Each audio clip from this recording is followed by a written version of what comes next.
As we reported, President Biden met today with Federal Reserve Chairman Jerome Powell as part of a White House push aimed at addressing the country's high inflation rate. Brian Deese is the director of the White House National Economic Council, and I spoke with him moments ago. Brian Deese, welcome back to the NewsHour. What can you tell us about this conversation today between the president and Chairman Powell? Well, they had a productive meeting, and what the president communicated to the chairman was that he not only respects the independence of the Federal Reserve, but that he intends to honor it and give the Federal Reserve the space that it needs to tackle inflation. The Fed has a primary role in fighting inflation, and it is well on its way to do that. And the president wanted to be very clear that unlike some of his predecessors in the office as president, he was going to respect their independence. Is that part of a strategy, if you will, Brian Deese, for the president to in effect shift responsibility to the Fed for inflation? No, it's not about responsibility. It's about actually fighting inflation in a responsible way. The president laid out a plan. The first element of that is to give the Fed the space that it needs. And importantly, that has not always been the case. That wasn't true with the prior president. And when you have a president that seeks to politicize the Fed, then you're going to get worse economic outcomes. But the president is also focused on steps that he can take and that he can work with Congress to take, both to lower costs for families, to try to make things more affordable for families during this transition, and also to lower the federal deficit. We know that if we lower the federal deficit, that will help ease price pressures in the economy, has laid out specific steps in both of those areas as well. So this is about a president saying his top priority is tackling inflation, and one of the things that he can do is actually strengthen the independence of the Fed rather than politicize it.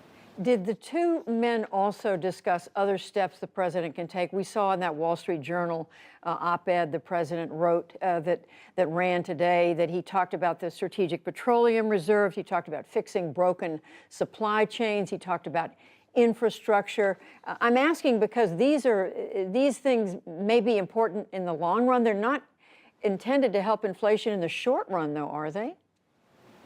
Well, the meeting was broad-ranging and talked about a range of topics, including the current and future economic outlook. But when you talk about those types of steps that are intended to address the cost of gas at the pump or groceries, as well as the other everyday costs that typical American families are facing, the president is focused on both the steps that we can take that are immediate and the steps that are medium term. So something like releasing barrels from the Strategic Petroleum Reserve, that happens right away. The president has directed that that happen now. Something like trying to work with farmers to grow more crops this year is something that would help to ease food prices right now. But you're absolutely right. Some of these steps are more medium term, but the sooner that we take them, the more that we could have impact in the economy. Like building more affordable housing, that's going to take some months to do. But if we start right now, as the president has directed, we're going to see more easing of housing prices over the course of the year and into next. So we're focused on the immediate term, but also the medium term as well. I'm asking because we know the average price of gasoline in the United States is something like more than $4.60 a gallon. Absolutely, and it's the president knows that that is on the minds of typical families as they're pulling up to the gas pump, and it creates anxiety for families as well.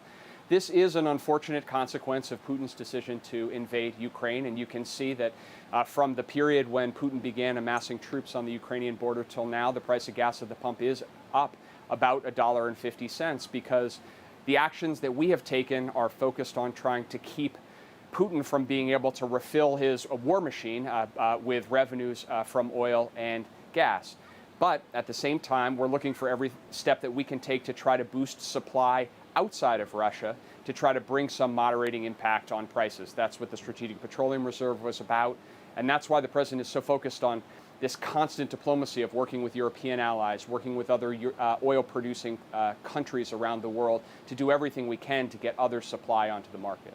As you know well, Brian Deese, there are economists who were saying well over a year ago that inflation was looming and it was coming. One of those was former Treasury Secretary Larry Summers.